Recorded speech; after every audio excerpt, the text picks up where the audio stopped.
क्या एक ही मशीन में मल्टीपल सिस्टम चलाया जा सकता है? तो इसका आंसर है कि हाँ, ज़रूर चलाया जा सकता है। एक प्रोसेस के ज़रिए से, जिसको हम वर्चुअलाइजेशन कहलाते हैं।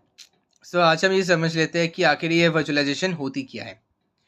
वर्चुअलाइजेशन का मतलब ये होता है कि किसी एक पर्टिकुलर हार्डवेयर के अंदर मल्टीपल सॉफ्टवेयर एप्लीकेशंस यूज चलाना या फिर मल्टीपल वर्चुअल एनवायरनमेंट्स को साइमल्टेनियसली चलाना।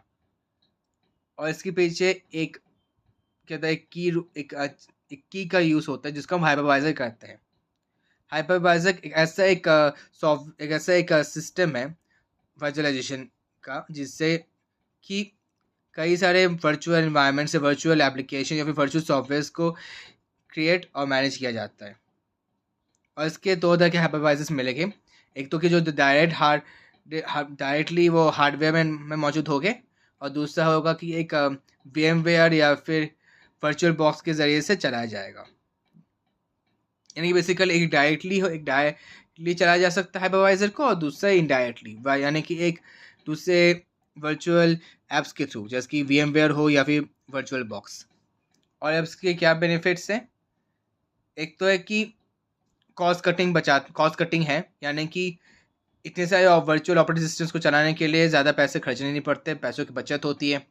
दूसरी बात होता है आइसोलेशन की, यानी कि अगर इतने सारे ऑपरेटिंग सिस्टम्स में वर्चुअल इन्वायरमेंट्स में से या वर्चुअल OS में से अगर एक वर्चुअल OS या एक वर्चुअल सॉफ्टवेयर एप्लीकेशन खराब पड़ भी जाए, तो बाकी वर्चुअल एप्लीकेशंस या वर्चुअल सॉफ्टवेयर इन्वायरमेंट्स भी एक साथ चल सकते हैं।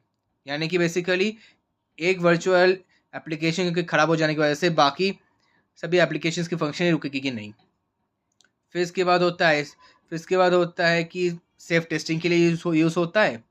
सेफली टेस्ट भी किया जा सकता है, और दूसरा एक पूरे रिसोर्सेज का एक फुल यूज़ भी किया जा सकता है। और ये वर्चुअलाइजेशन में मैं नेटवर्क एक्सेस, फिर मेमोरी स्टोरेज और CPU स्टोरेज भी हम स्टोर कर सकते हैं। और इसके आप क्या क्या एप्लीकेशंस हैं? पेनिट्रेशन टेस्टिंग में काम आता है, गेमिंग सर्वर्स में काम आता है, फिर क्लाउड कंप्यूटिंग में काम आता है। यानी कि जब भी हम कोई भी सॉफ्टवेयर को या फिर जब भी हम कोई भी एप्लीकेशन को या सॉफ्टवेयर को वर्चुअली सेव करना चाहते हैं या स्टोर करना चाहते हैं, तो इसमें सहायता करता है। सो नो डाउट ये वही वर्चुअलाइजेशन है, जिसकी वजह से कई सारे ऑपरेटिंग सिस्टम्स, और इस ऑपरेटिंग सिस्टम्स को क्या, कोई भी सारे सॉफ्टवेयर एप्लीकेशन को हम virtually at the same time चला सकते हैं, बिना किसी कॉस्ट के, बिना किसी प्रॉब्लम्स के। एट द सेम टाइम वो भी एक झटके के पता भी ना चले।